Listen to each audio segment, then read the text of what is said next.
I'm the author of this book, The Marriage, The Mahlers in New York. It's a novel. It's about Gustav and Alma Mahler in New York City, 1907 to 1911. This is a very eventful and controversial story. Mahler came to take over the Metropolitan Opera and then later the New York Philharmonic.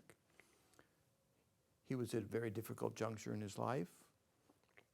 His older daughter had recently died, tragically.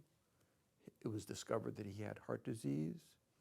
And he discovered that his wife, Alma, was having an affair with a young man named Walter Gropius. So it's in the wake of that he arrives in New York, and I'd like to share with you the very beginning of my novel, where he meets Heinrich Conreid.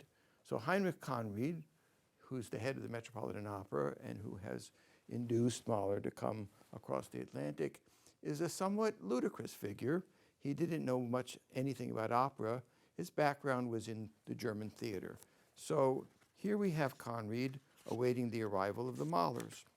And it says, Chapter 1, December 1907. Conreid observed the singularity of his smoking room. The divan on which he lounged bore sculpted pillars supported by a baldachin. A suit of armor in the corner was illuminated from within by a red bulb. Elsewhere, colored electric lights were choreographed to emit a subterranean glow. The walls were hung with portraits of singers and actors. Conreid himself was a short, corpulent man with an oversized head, heavy eyebrows, round actor's eyes, a bulbous nose, a full mouth, and a double chin. His thick black hair was combed back from the brow. He wore a black suit and suede ankle boots with elevated heels. Dipple had telephoned from the hotel. The visitors were en route. Conreid had achieved his coup. He had assured the future of the Conreid Metropolitan Opera Company.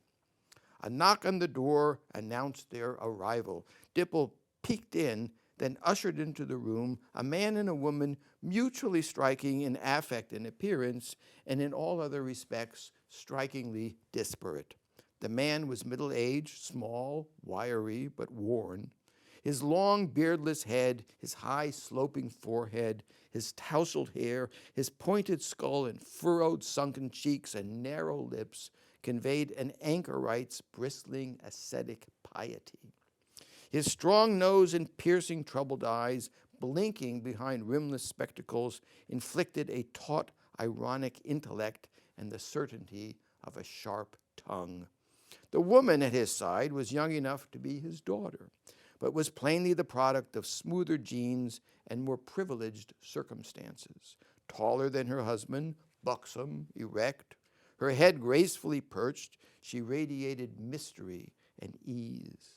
Her countenance neither young or old, her ivory complexion, her inscrutable eyes, the poise and felicity of her features, the panache of her coiffure and bearing conspired to arrest and unnerve the masculine world.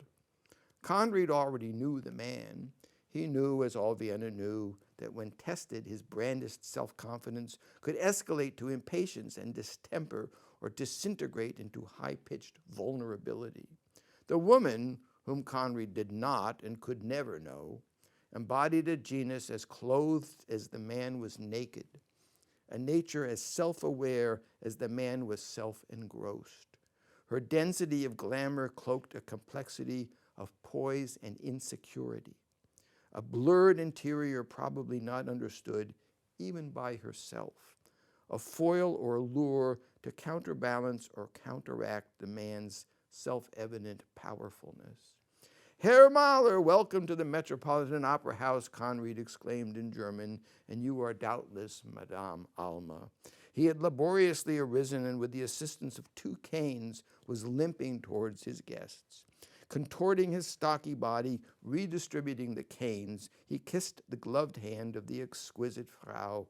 Dipple took the Mahlers' coats and hats and disappeared. Please, Conreid continued, sit.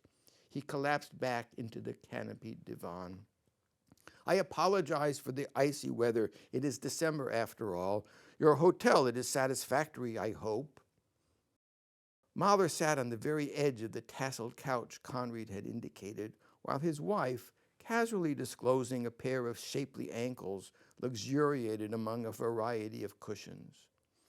"We have a suite with more than enough pianos," he replied, "2 of them to be precise, and a view of the Central Park with its horse trail and lake."